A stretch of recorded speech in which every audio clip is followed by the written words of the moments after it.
Welcome to Pastor's Chat today. We're continuing in Luke chapter 23, and today we're in verses 32 through 34. 3 verses. And these verses introduce us to Jesus being on the cross there on Golgotha's hill. Now, this is one of the most special passages of scripture in the Bible. All the Bible in the Old Testament points to this time, and all the time after this points back to this time. This is the center of eternity. This is where God himself who has taken on human flesh, dies on a cross for all humanity. Jesus came to seek and to save that which was lost. This is the fulfillment of the Old Testament scriptures in Isaiah chapter 53, that he was numbered with the transgressors. Let's read these verses in verse 32. And it says, "There were also two others, criminals, led with him to be put to death. And when they had come to the place called Calvary, there they crucified him and the criminals, and one on the right hand and the other on the left. Then Jesus said, Father, forgive them, for they do not know what they do. And they departed his garments and cast lots." Now, how interesting is these verses, as the first thing we're introduced to them is the two criminals.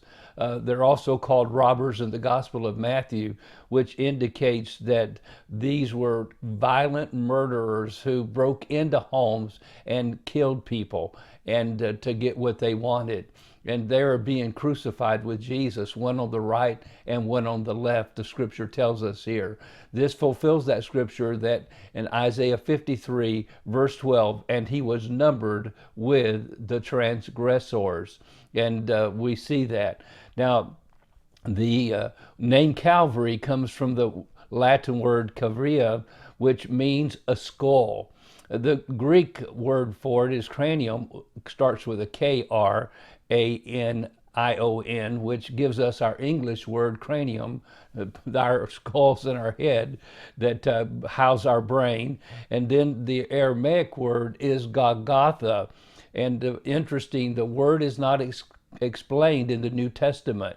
And so this site might have resembled a skull, as does Gordon's Hill. They're just outside the Damascus Gate. We've been there so many times, and you can look on the side of this hill right there next to Gordon's garden, the garden that Gordon explorer actually found hundreds of years ago, and they found a tomb in there that they believe is the tomb that Joseph of Arimathea owned, and he placed Jesus in. And he was buried with the rich, and Joseph of Arimathea was a rich, wealthy man. Now, my friend, we're not sure exactly, as they'll always tell us there, if the actual burial place of Jesus Christ and the crucifixion was at where the Church of the Holy Sepulchre is, or it was outside the Damascus Gate at Gordon's tomb. But my friend, what's important, they'll always say, is the fact that Jesus was crucified.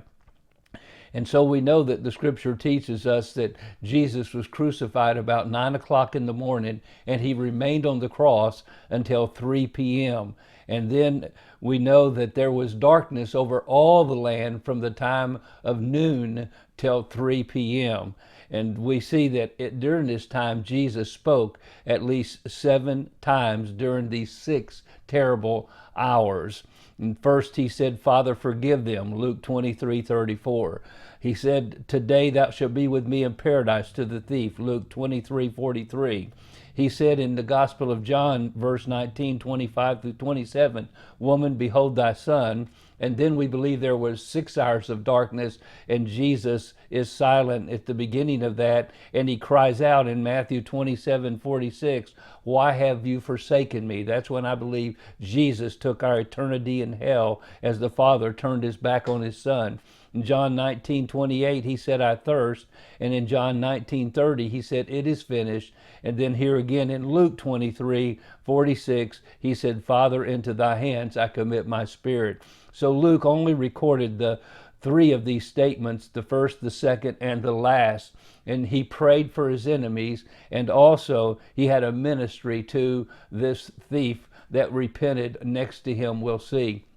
Now, interesting, Luke was always showing us Jesus' heart for the needy, for the hurting, the hopeless, and the helpless.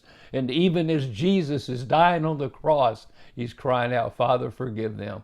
And my friend, today, I'm telling you, he cares for you. No matter what condition you're in, how far you've gotten away from him, no matter what hopeless situation you're facing, Jesus cares for you. He proved it even in his words on the cross.